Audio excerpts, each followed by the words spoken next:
On est contacté par le producteur parce que l'idée avait été signée depuis 2 ans, était en développement chez TF1, mais c'était un développement qui était trop science-fiction, trop genre, qui plaisait pas à TF1.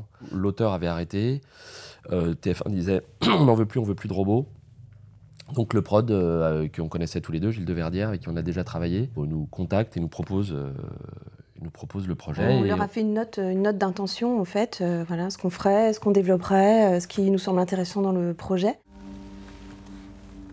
T'as déjà vécu une histoire d'amour, quand même. Non, Comment t'as su pour le casier? j'ai vérifié. C'est bien. La prochaine fois, donne-moi l'information avant l'interrogatoire. J'imagine pas du tout ce mec assassiner son ex. C'est un petit escroc, pas un meurtrier.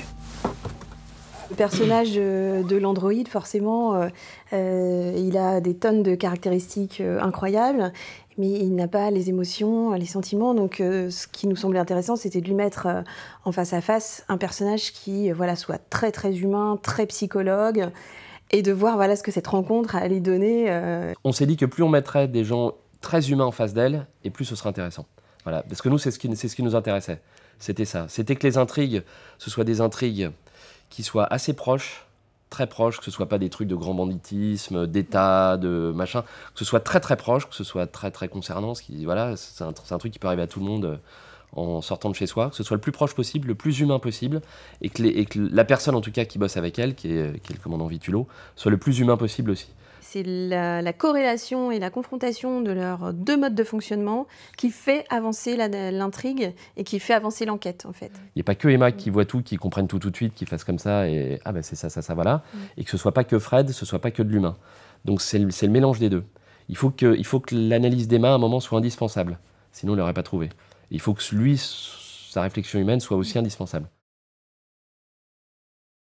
On a re-regardé beaucoup de films, voilà, on se les a tous revus, Blade Runner, enfin tous. On a lu aussi des choses, voilà, les Asimov. Et puis au contraire, je pense que ce sont des choses qui, une fois qu'on les a digérées, on fait OK. Tout ça, ça a été fait, voilà, très bien, j'ai lu. Et je pense qu'on sent instinctivement ce qui nous intéresse. Et puis on écrit en fait. Et puis après, surtout, on se censure pas.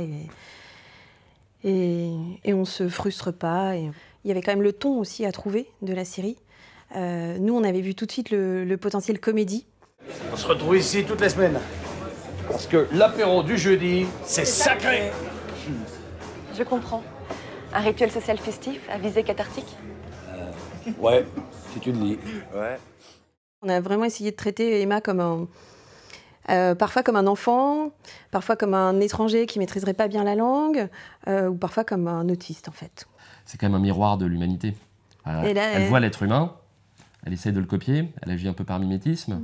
Parfois elle comprend pas tout, parfois elle est complètement à côté, parfois elle est complètement à l'envers. Mais intrinsèquement, elle est programmée pour essayer de comprendre cette humanité et de se fondre en elle le plus possible, voilà, pour accomplir sa mission en fait. Hein. Mais c'est vrai que du coup, il y a ce côté j'essaie de comprendre les humains qui la rend très attachante. Quand on a dialogué plusieurs fois, on s'est dit plus on dialoguait et plus ça nous intéressait qu'elle reste comme un robot. Et on s'est dit qu'elle reste un robot, c'est du comportementalisme, c'est son comportement qui va faire que c'est un robot, et donc c'est ses réactions ou ses non-réactions en face du meurtre. Quand elle arrive, c'est une jeune stagiaire, ça va, t'as déjà vu un meurtre, tu vas pas vomir? Non, je ne vomis jamais. Les comportements, effectivement, et puis le langage, hein, sa façon de parler. Donc là, on a vraiment beaucoup travaillé parce qu'il fallait qu'on arrive à rappeler tout le temps au spectateur que mais non, c'est pas un être humain. Comment elle bouge, comment elle court, comment elle fonctionne. On sent toutefois que les autres personnages puissent se dire ah bah oui, ils sont bêtes ou quoi, ils n'ont pas encore vu que c'était un robot. Ça devait être évidemment une fille très très belle, puisque voilà, elle avait été créée, et puis voilà, dans son rapport aux humains, il ne faut pas qu'elle soit repoussante forcément, hein, il y a un côté dans sa mission même, et puis athlétique parce que forcément elle a des choses physiques à faire, donc il fallait qu'on y croie. Mais après sur son look par exemple, on n'avait pas du tout précisé le look de ses vêtements, on savait juste qu'elle avait toujours les mêmes vêtements, voilà, parce qu'elle n'a aucun intérêt à changer de vêtements. Ce qui nous faisait marrer, c'est qu'elle a toujours les mêmes vêtements et qu'ils ne se salissent jamais. Donc, et là voilà, c'est Alfred qui a vraiment trouvé la ligne des vêtements, cette ligne qu'on adorait, voilà, avec son petit blouson, sa petite capuche, son petit... Tu marches à pile? Je me recharge sur une base prévue à cet effet. Je n'ai pas besoin de manger, boire, dormir, mais je peux tout simuler. Les gens doivent penser que je suis humaine. Sinon, ils pourraient avoir peur. Tu m'étonnes. Une fois ou deux, elle nous l'a dit, elle était obligée de le dire aux guests qui, à l'époque, ne savaient pas forcément que c'était un robot, Oui. qui trouvaient qu'elle jouait quand même bizarrement. Oui, c'est ça. Et donc, elle leur disait, alors, juste, moi, je te joue un robot. rassure. Voilà, ça, mais c'est tout. Non, sinon, elle a bossé, elle a fait un travail extraordinaire. Oui. Beaucoup de travail. Donc, elle a travaillé pendant 1 mois et demi sur le texte, tous les jours. Donc, elle est arrivée. Non seulement elle connaissait son texte, mais elle connaissait chaque attitude, chaque mouvement, tout. Il nous faisait des remarques sur l'écriture, mais sans jamais s'en mêler, alors qu'il a déjà écrit ses longs métrages, il les a écrits, donc, mais sans jamais s'en mêler, sans jamais rien nous imposer.